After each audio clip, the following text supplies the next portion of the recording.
Hello students, आज हम बात करेंगे 11th कॉमर्स के सब्जेक्ट बिजनेस स्टडीज की। और स्टूडेंट्स, इसमें हमारे 10 चैप्टर हैं 11th बिजनेस स्टडीज में। 8 चैप्टर हमारे कंप्लीट हो चुके हैं। अब हम अपना 9 चैप्टर स्टार्ट करते हैं। 9 चैप्टर जो है हमारा, वो हम आपकी बुक का 2nd chapter forms of business organisation, ये काफी लेंथी चैप्टर है इसलिए छोड़ दिया गया था। तो सबसे पहले अब हम इस चैप्टर को स्टार्ट करते हैं। तो हमारे चैप्टर का नाम है फॉर्म्स ऑफ बिजनेस ऑर्गेनाइजेशन, यानी जो बिजनेस ऑर्गेनाइजेशन होती हैं उनकी कितने टाइप हैं, बिजनेस ऑर्गेनाइजेशन के कितने टाइप हैं। तो सबसे पहले जब हम स्टार्ट करते हैं तो सबसे पहले आपको यह समझना होगा कि बिजनेस एंटरप्राइजेस का मीनिंग क्या होता है, कि बिजनेस का मीनिंग क्या होता है बिजनेस एंटरप्राइजेस का। Business enterprises is an organisation which is engage in some business और कॉमर्शियल एक्टिविटीज। एक बिजनेस एंटरप्राइजेस वो ऑर्गेनाइजेशन होती है जो कुछ बिजनेस एक्टिविटीज को करने में बिजी रहती है। तो सबसे पहले जब मैं चैप्टर स्टार्ट कर रहा हूं फॉर्म ऑफ बिजनेस ऑर्गेनाइजेशन, तो सबसे पहले मुझे मीनिंग ये क्लियर होना चाहिए कि बिजनेस एंटरप्राइजेस होती क्या है। तो बिजनेस एंटरप्राइजेस वो ऑर्गेनाइजेशन है जो कि बिजनेस की एक्टिविटीज में बिजी होती हैं, जो कि किस तरह की एक्टिविटीज करती हैं, बिजनेस की एक्टिविटीज करती हैं। समझ में आ गया।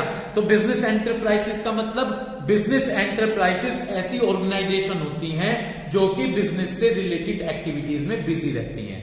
यानी वो कौन सी एक्टिविटीज करती हैं, बिजनेस की एक्टिविटीज परफॉर्म करती हैं। क्लियर है बात। तो बिजनेस एंटरप्राइजेस क्या होती हैं, बिजनेस एंटरप्राइजेस वो ऑर्गेनाइजेशन होती हैं जो कि बिजनेस की एक्टिविटीज में बिजी रहती हैं। ओके, तो क्लियर हुआ क्या है बिजनेस एंटरप्राइजेस, जो कि किस तरह की एक्टिविटी में बिजी रहती हैं, बिजनेस की एक्टिविटीज में बिजी रहती हैं। इसके बाद अब हमारा नेक्स्ट टॉपिक है बिजनेस एंटरप्राइजेस को हम 3 कैटेगरीज में डिवाइड कर सकते हैं। सबसे पहले हमने आपको ये तो बता दिया कि बिजनेस एंटरप्राइजेस का मीनिंग क्या होता है, क्या मीनिंग है कि जो बिजनेस की एक्टिविटीज में बिजी होती हैं। अब इसके बाद हम नेक्स्ट टॉपिक लेकर चलेंगे कि बिजनेस एंटरप्राइजेस के अंदर 3 तरह की कैटेगरीज हम ले सकते हैं। तो बिजनेस एंटरप्राइजेस को 3 कैटेगरीज में डिवाइड किया जा सकता है। कितनी कैटेगरीज में, 3 कैटेगरीज में। First is private sector, second is public sector and third is joint sector. Clear है। तो बिजनेस एंटरप्राइजेस को कितनी कैटेगरीज में डिवाइड किया गया, 3। First is private sector, second is public sector and third is joint sector. सबसे पहले मैं बात करूंगा प्राइवेट सेक्टर की। प्राइवेट सेक्टर एक ऐसा सेक्टर है जो कि यहां कह सकते हैं प्राइवेट कंपनीज, प्राइवेट एंटरप्राइजेस वो एंटरप्राइजेस होंगी जो कि एक प्राइवेट इंडिविजुअल के द्वारा कंट्रोल की जाती हैं। मुझे ध्यान से सुनिएगा। सबसे पहले मैं प्राइवेट सेक्टर की बात करता हूं, ध्यान से सुनना। द बिजनेस एंटरप्राइजेस, ऐसी business enterprises which are owned, controlled and manage by private individual.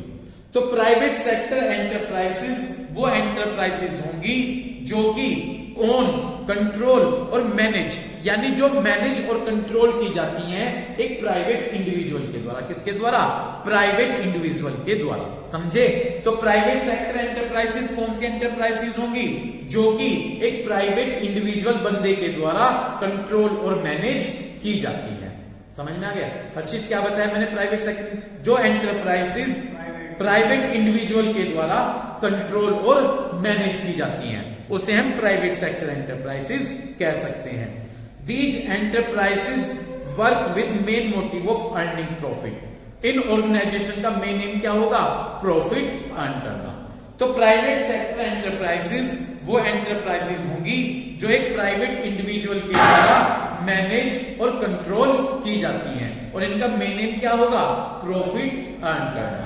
जैसे कि एग्जाम्पल है Reliance India limited, Tata company, Birla company, Wipro, ये सभी प्राइवेट सेक्टर की कंपनी है और इनका मेन एम क्या होगा, प्रॉफिट अर्न करना। क्लियर हो गया क्या आपके। तो प्राइवेट सेक्टर एंटरप्राइजेस वो एंटरप्राइजेस होंगी जो ओन, कंट्रोल और मैनेज की जाती हैं प्राइवेट इंडिविजुअल के द्वारा, ठीक है, और जिनका मेन एम होगा प्रॉफिट अर्न करना। जैसे कि रिलायंस, विप्रो, टाटा, ठीक है ना, ये सभी एग्जाम्पल हैं प्राइवेट सेक्टर एंटरप्राइजेस के। सेकंड में बात करता हूं public sector. Public sector enterprises वो एंटरप्राइजेस होती हैं जो ओन, कंट्रोल और मैनेज की जाएंगी सेंट्रल और स्टेट गवर्नमेंट के द्वारा। ठीक है, समझ गए? तो पब्लिक सेक्टर एंटरप्राइजेस वो एंटरप्राइजेस होंगी जो कि ओन्ड, कंट्रोल और मैनेज की जाती है किसके द्वारा? सेंट्रल और स्टेट गवर्नमेंट के द्वारा। ठीक है, और इनका मेन एम होगा, पब्लिक सेक्टर का मेन एम होगा पब्लिक को सर्विस देना। पब्लिक को क्या देना?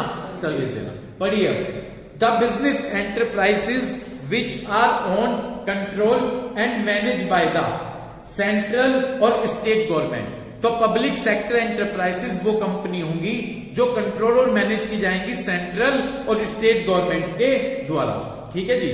और इन the enterprises work with the main motive of service. और इन एंटरप्राइजेस का मेन मोटिव क्या होगा? सर्विस देना। जैसे कि steel authority of India limited और gas authority of India limited और LIC, लाइफ इंश्योरेंस कॉर्पोरेशन। ये कुछ एग्जाम्पल हैं पब्लिक सेक्टर एंटरप्राइजेस के। तो आपको पहले दोनों का मीनिंग क्या क्लियर हुआ? प्राइवेट सेक्टर का मतलब जो एंटरप्राइजेस किसके द्वारा मैनेज की जाती हैं? प्राइवेट इंडिविजुअल के द्वारा, और जिनका मेन एम क्या होगा? प्रॉफिट अर्न करना। और पब्लिक सेक्टर एंटरप्राइजेस किसके द्वारा? पब्लिक सेक्टर एंटरप्राइजेस कंट्रोल और मैनेज की जाएंगी सेंट्रल और स्टेट गवर्नमेंट के द्वारा, और इनका मेन एम होगा पब्लिक को सर्विस देना। ओके, ठीक। Next, third, joint sector.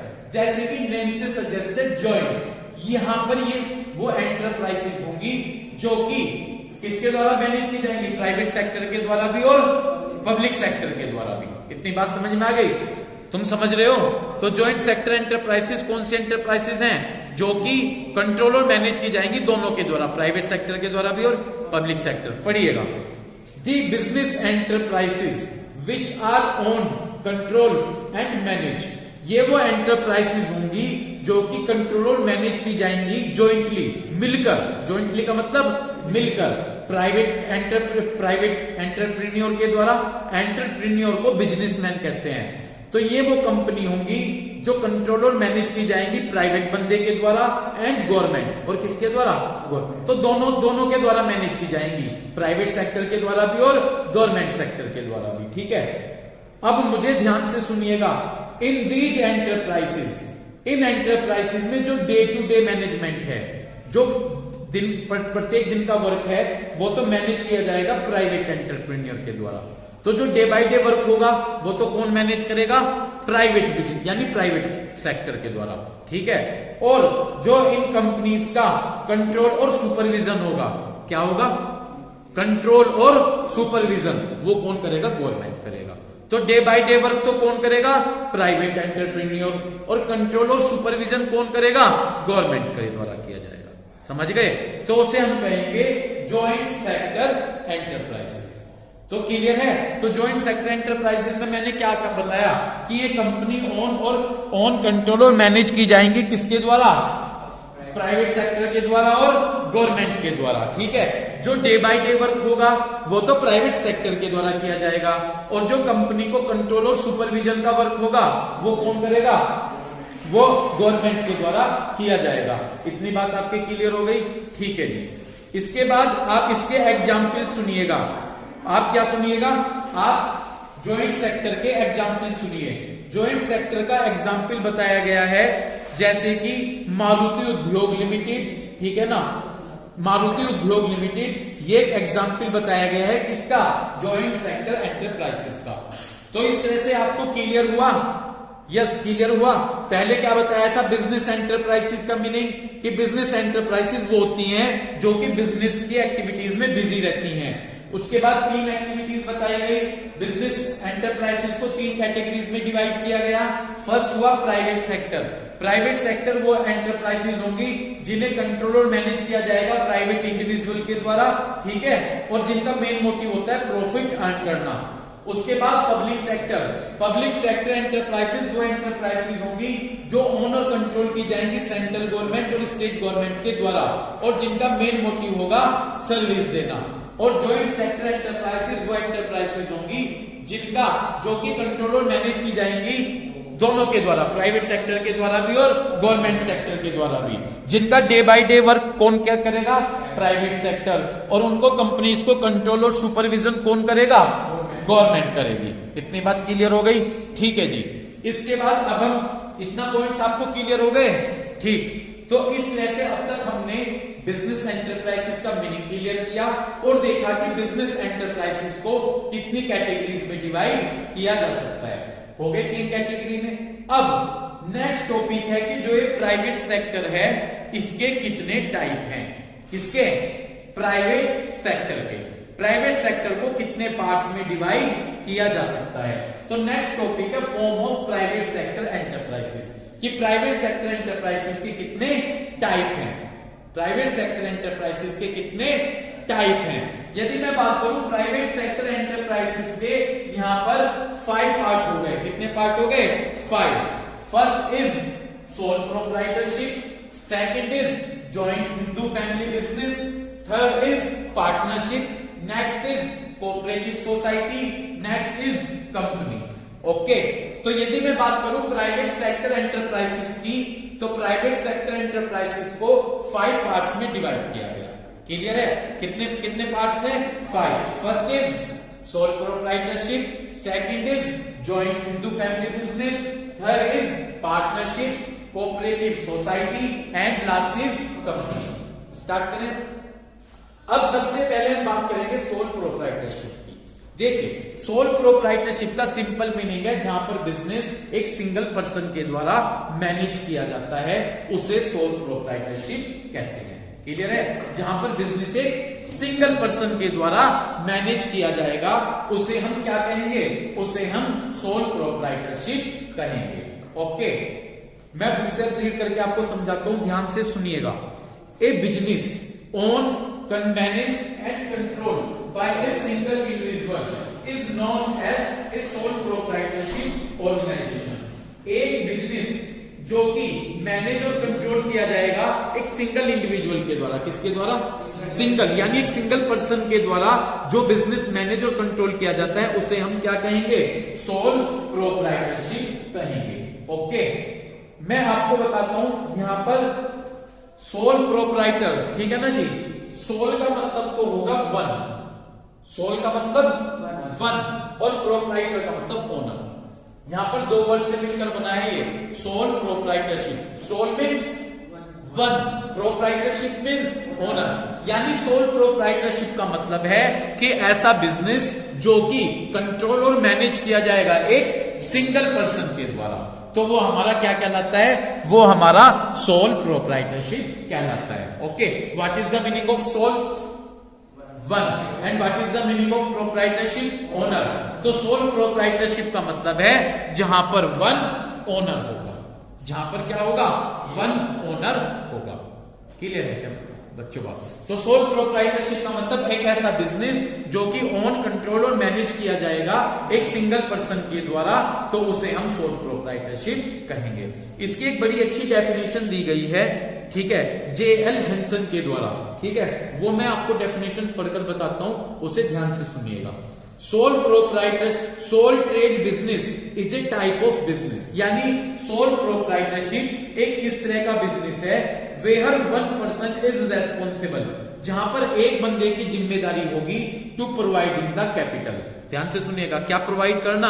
Capital. Capital का मतलब तो जितना पैसा बिजनेस को शुरू करने के लिए चाहिए। तो सोल प्रोप्राइटरशिप एक ऐसा बिजनेस है जहां पर एक ही बंदे की जिम्मेदारी होगी क्या प्रोवाइड करने की? कैपिटल, जितना पैसा चाहिए। For bearing the risk, bearing the risk का मतलब रिस्क वो ही फेस करेगा। कौन? एक ही बंदा। रिस्क कौन फेस करेगा?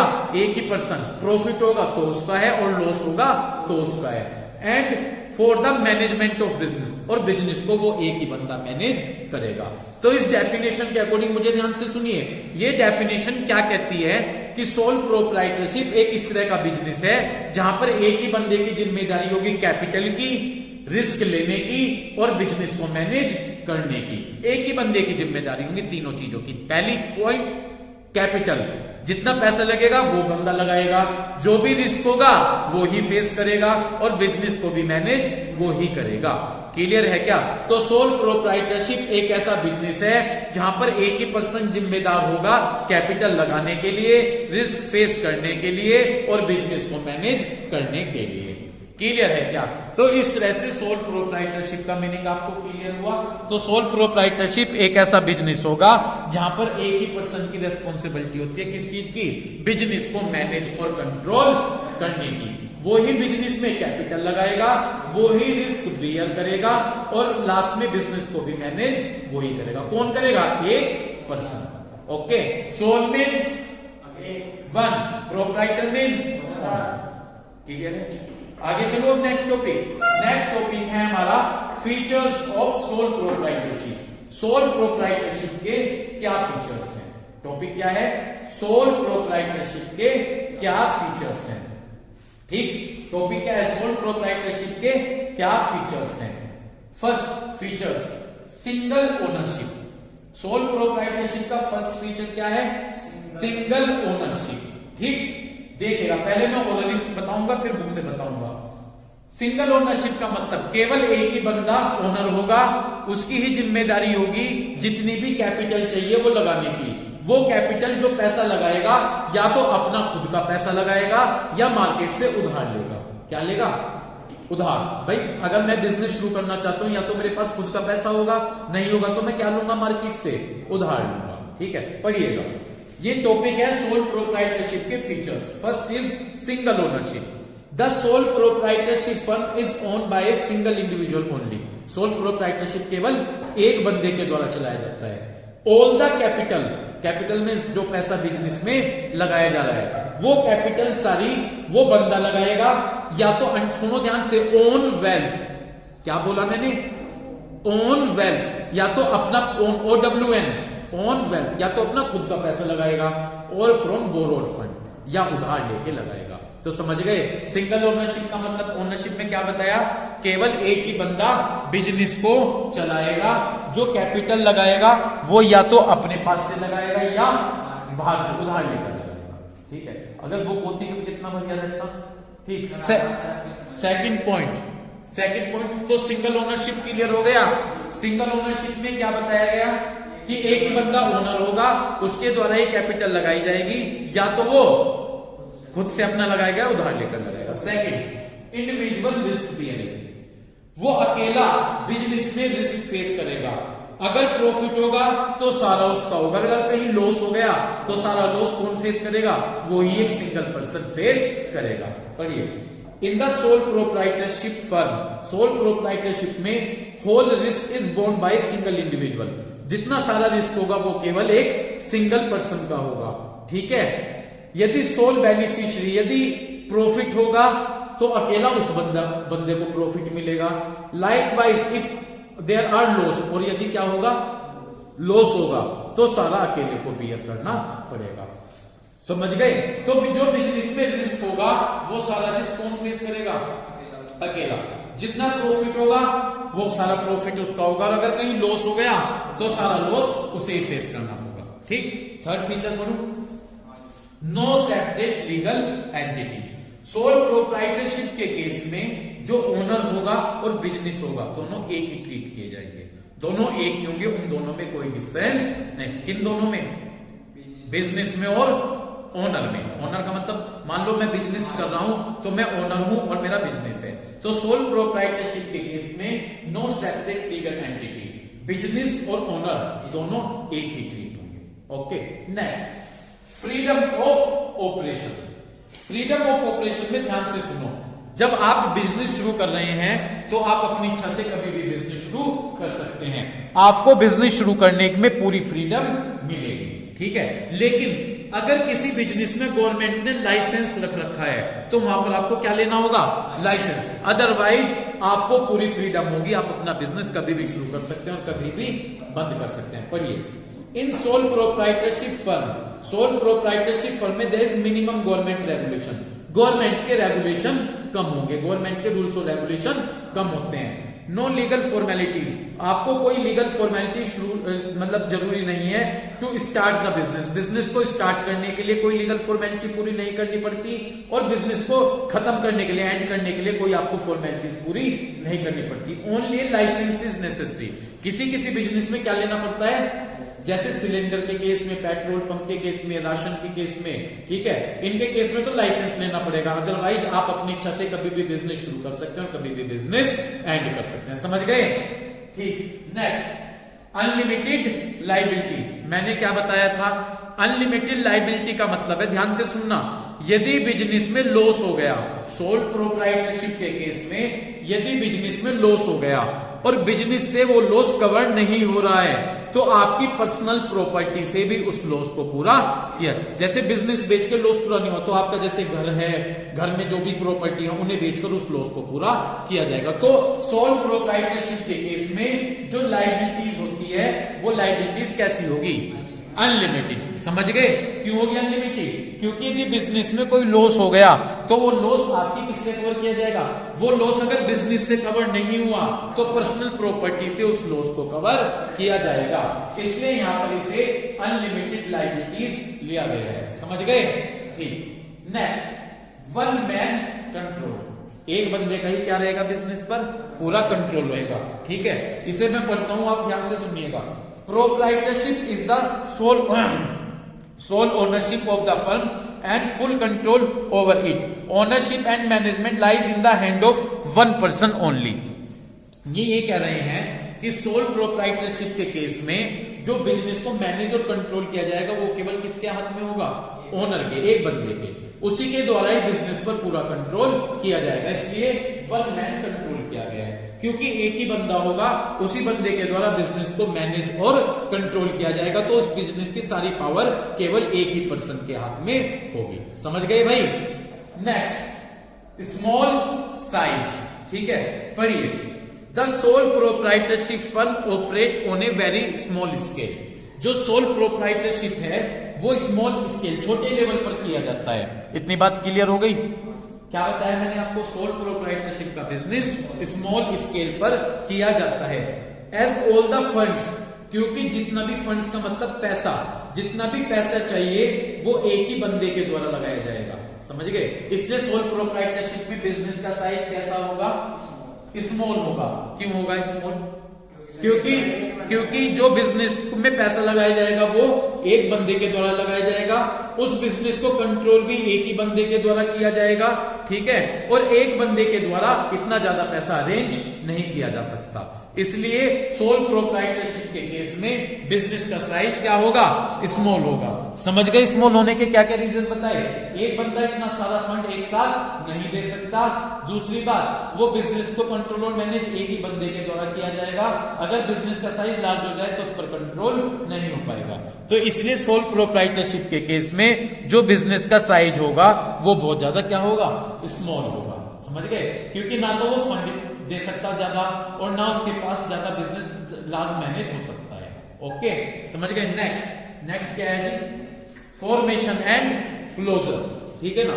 देखो ये बताया गया है कि मैं दोबारा से रिपीट करता हूं, जब हम सोल प्रोप्राइटरशिप बिजनेस करते हैं तो हमें कोई लीगल फॉर्मेलिटीज नहीं करनी पड़ती, ना तो बिजनेस को स्टार्ट करने में और ना बिजनेस को बंद करने में। हमें इनको करने में ज्यादा कोई फॉर्मेलिटीज पूरी नहीं करनी पड़ती। तो ये एक फीचर्स है सोल प्रोप्राइटरशिप का कि सोल प्रोप्राइटरशिप के केस में यदि मैं बिजनेस फॉर्मेशन, बिजनेस स्टार्ट करने जा रहा हूं तो मुझे कोई लीगल फॉर्मेलिटीज पूरी नहीं करनी है। ऐसे ही जब मैं बिजनेस क्लोज करने जा रहा हूं, क्लोजर का मतलब बंद करने जा रहा हूं, तो एट दैट टाइम भी मुझे ज्यादा फॉर्मेलिटीज पूरी नहीं करनी पड़ती। लेकिन कहां फॉर्मेलिटीज पूरी करनी पड़ेगी? जहां लाइसेंस लेना पड़ेगा। जहां क्या लेना पड़ेगा? जहां लाइसेंस लेना पड़ता है। अगर जहां लाइसेंस लेना होगा वहां तो सबसे पहले बिजनेस स्टार्ट करने की क्या लेनी होगी? परमिशन लेनी होगी। पहले हमें बिजनेस स्टार्ट करने की परमिशन लेनी, फिर बिजनेस स्टार्ट करना है। जैसे आप मेडिकल का बिजनेस स्टार्ट करना चाहते हैं तो सबसे पहले आपको मेडिकल शॉप में लाइसेंस लेना पड़ेगा। गोल्ड वगैरह जैसे पेट्रोल पंप होता है वहां पर आपको क्या करना होगा? लाइसेंस। एलपीजी सिलेंडर में आपको सबसे पहले क्या लेना होगा? लाइसेंस लेना होगा। Lack of business continuity. Sole proprietorship में बिजनेस की ज्यादा एज नहीं होती, बिजनेस कभी भी बंद हो सकता है। क्योंकि एक बंदे की अगर डेथ हो गई, ठीक है, एक बंदे की क्या हो गई? एक बंदे की डेथ हो गई, वो क्या हो गया? इनकैपेसिटी, पागल हो गया। ठीक है, अगर एक बंदे की डेथ हो जाए, वो इनकैपेसिटी का मतलब पागल हो जाए, तो बिजनेस क्या हो जाएगा? बंद हो जाएगा। तो तो सोल प्रोप्राइटरशिप के लिए इसके फीचर्स है कि लैक ऑफ बिजनेस ज्यादा टाइम के लिए नहीं चलता, ठीक है ना। अगर एक उस बंदे की डेथ हो गई या वो अनसाउंड माइंड हो गया तो बिजनेस क्या हो जाएगा, क्लोज हो जाएगा। इतनी बात क्लियर है। तो भाई ये थे हमारे आज जो हमने टॉपिक किया। आज हमने देखा कि बिजनेस एंटरप्राइजेस क्या होता है, बिजनेस एंटरप्राइजेस की क्या कैटेगरीज है, और फिर हमने प्राइवेट सेक्टर एंटरप्राइज में डिस्कस किया कि सोल प्रोप्राइटरशिप होता क्या है, और हमने उसके फीचर्स की स्टडी की। Thank you.